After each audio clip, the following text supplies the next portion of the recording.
Hey, what's going on, troopers? So right now I got my landmine set up outside of my gym, and I was doing a workout with my wife, and I figured why not make a video showing you how I would set up a leg day for the landmine specifically. I gotta say, the landmine is probably one of my favorite pieces of gym equipment. Anytime someone's asking what they should get, I always recommend, dumbbells, kettlebells, bands, but the landmine I think is something that gets a lot of bang for its buck. You get to train really athletically with it. It creates a lot of core stability in any exercise variation that you're utilizing. So what I'm gonna do is walk you through a lower body day, how you could assemble one using a few different exercises of different movement patterns. So the first one we're gonna look at is a squat. And so there's a few different squat setups that I like for this. First one's gonna be a sumo squat. You get feet nice and wide, open up the toes a little bit. And then what's nice about the landmine is that it just moves on that one hinge point. And so you're able to find a really good center of gravity so that the weight right here is just about in line with your torso. So you're here and you would just come up, come down with a sumo squat. And now this isn't going to be something that you develop maximal strength with. You can definitely get some good exercise selection for hypertrophy, but it's mostly going to be something that is going to train just a lot of core integration, stability, because of how much, and you'll see in future exercises, how much you have to really balance with it and integrate both sides of your core, your glutes and everything all in one. So sumo squat's one that I like. If I'm programming reps and sets for these, I'll do 3 to 4 sets, typically 8 to 12 reps. Once you get beyond 12 reps, it becomes a really big kind of cardio exercise. And so that's where you got to look at your rest periods as well. If you're looking for something that's a little bit quicker, a 20, 30-minute workout, then I might do supersets with 60-second rest periods. If you are trying to really focus on a specific muscle group, like I will with this hack squat right here, like let's say I wanted to go and really target the quads, I might do 3 sets of 12 to 15, really pump these up. And then because of how taxing they are, I might rest 2 minutes then. So hack squat's gonna be another great variation that you can do with squat setup. So we did the sumo, we did the hack. Sumo's gonna target a little bit more inner hamstring, definitely still the quads. Hack is gonna be great for hitting the quads. And if you can't get access to a hack machine or a Smith machine, something that creates a lot of stability, I actually really like this because you could load it up as much as 3 plates and still be able to get your back up against it. Next, we're gonna go goblet squat. So with a goblet squat, it's kind of like a goblet squat with a dumbbell or a kettlebell in that you get your elbows in tight, weight right underneath your chin, and then you're working in this pattern.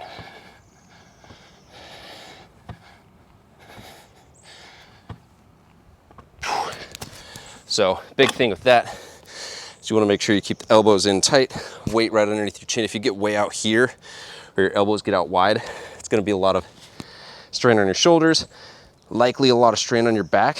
One thing with this, because of how, again, the weight's hinging at this point, you really wanna make sure that your anterior core is braced and that you're really using good breathing techniques, which I've got in other videos. So those are the 3 different squats that I really like with this. There are iterations of those, which I can show in future videos, but big thing is find 3 to 4 sets, hit a squat, and then from there, you go to a hinge movement. All right, so with the hinge, you're only gonna be able to get so much weight on this because again, you're only loading one side of the bar. If I'm doing deadlifts, I'm able to get 315. Instead, I'm only able to get 45, 90, 135. But I do like the way that the center of gravity works in an RDL with a landmine. So if I get here, I come up, I get to come down, and it works very similar to a kettlebell in how the weight and the grip is distributed. So I can push the hips back, and I'm just trying to think about my hands tracking down in between my shins the entire time. If I get way out here, then that's gonna put a lot of strain here. The other option from a hinge standpoint that I really like is gonna be a single leg variation. And now this one definitely takes some skill, definitely takes some balance, but it has a lot of athletic transference and it's a lot of fun to do. So you'd grab it in your offhand and then you're gonna want the opposite leg to be what you're working on. So you can go a staggered stance, hinge here, and then you're having the barbell track right down your shin. Or you can go a little bit more balanced with how you're approaching it. Both work. I like the kickstand because it creates more stability, but this is going to be a great way for you to get your hinge pattern in with the landmine. All right, next we've got the lunge, and there's a few different ways that I'll set this up, and it really depends on how you rack the landmine. So first one, we can start up high, would be up on your shoulder. So you get your elbow up in tight with your body, and then you just lunge back and lunge up. And so again, this is gonna require a lot of core bracing, a lot of athletic balance here, because the weight is on one side versus the other, and this landmine can go any direction that it wants to go. So I really gotta make sure that my balance is dialed in there. Next variation that I like, let's say your shoulder's giving you issues, you're getting up into a heavier weight. So let's say I added 45 pounds onto this, right? It might be a little bit tough to keep 90 pounds racked. Well, I can just go here, landmine outside of my foot, come back and lunge here. And now I'm already running into grip issues. And so this is where moving into a Smith machine or using a machine or just a barbell gets you completely around the idea of needing to have your grip be a factor. And so this is where it does limit you on how strong you can train or how much weight you can put on. And so that is just one thing to think about, and why I like this as a little bit more of a athletic training modality than saying, okay, we're gonna load this up as heavy as we can go. I can really only go so heavy gripping or holding on or racking this, whereas I might be able to do twice as much weight if I had it just sitting on the bar on a Smith machine or on a barbell. But again, you can use both hands if you are going a little bit heavier and go lunge with that setup there. The other thing that I like here is going in some lateral movement. So this is where you could go goblet squat grip, get really wide with your stance, and go into side lunges. This is gonna be a great exercise for mobility.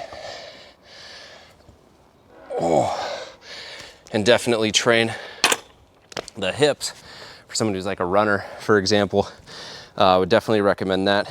And then one other one you can do is set it up here and go into kind of a curtsy lunge. So you'd get your outer foot as your base, and then you'd step back. So requires a good amount of balance, but this is another option that you can do with landmine and lunges. One other one that you could do that is kind of tied to what we'll do for core and a little bit of a dynamic effort is you could go down and then push up. That gets into a little bit more of like a split jerk position, or catch my breath. You can go down and drive up, down and drive up. So that would be good for maybe sprinting, running, really training that hip extension on the back leg and driving up there. But those are lunge options. So we went over squat, hinge, lunge. Next, I'll show you some core and dynamic efforts that you can do as well.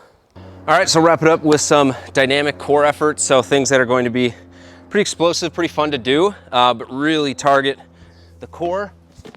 And one of my favorites here is going to be something you'd also see if you did like a double racked kettlebell.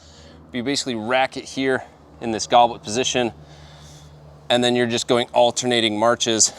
The heavier you go, obviously the harder it becomes. But now I've really got to make sure that my core is doing a lot of work just to make sure that I'm maintaining balance in a single leg position. And then the next one that's probably the most popular is going to be a landmine twist. And so with this, you're up here and you're coming up and over, which is something that as like a baseball player, which I was growing up, this is really fun because it has a lot of that same motion of initiating with the hips, torso brings the arms around, arms bring the weight around. So you just want to make sure that you're not just standing here and using your arms. Really start it with the core, and then the arms are just swinging the weight around afterwards. Other than that, one last one. It's not as dynamic, but I like it. Just to hold in a boat position. So you could be right here or right here, and you're just holding. But other than that, there's obviously a million other exercises you can do with different equipment, but that's the landmine and some of my favorite exercises in setting up a lower body day. A couple other things just in the setup. If you can't wedge your landmine into a wall, so like a corner, or even just a wall would be fine, or a squat rack or something that's not gonna move, you definitely wanna put weights on it. So I got two 45s and a 75-pound kettlebell on it there. I like the yoga mat underneath it just so that the plates aren't landing on the floor.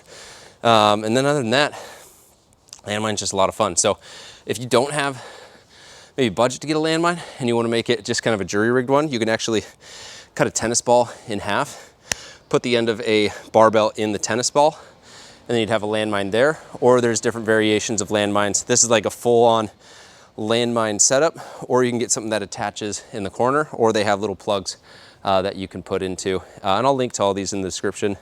And in the description as well, you can learn about coaching, learn about the 30-day challenges that we do, which are super fun, getting fit for the Republic. And yeah, if you enjoyed this, drop a comment, like, subscribe.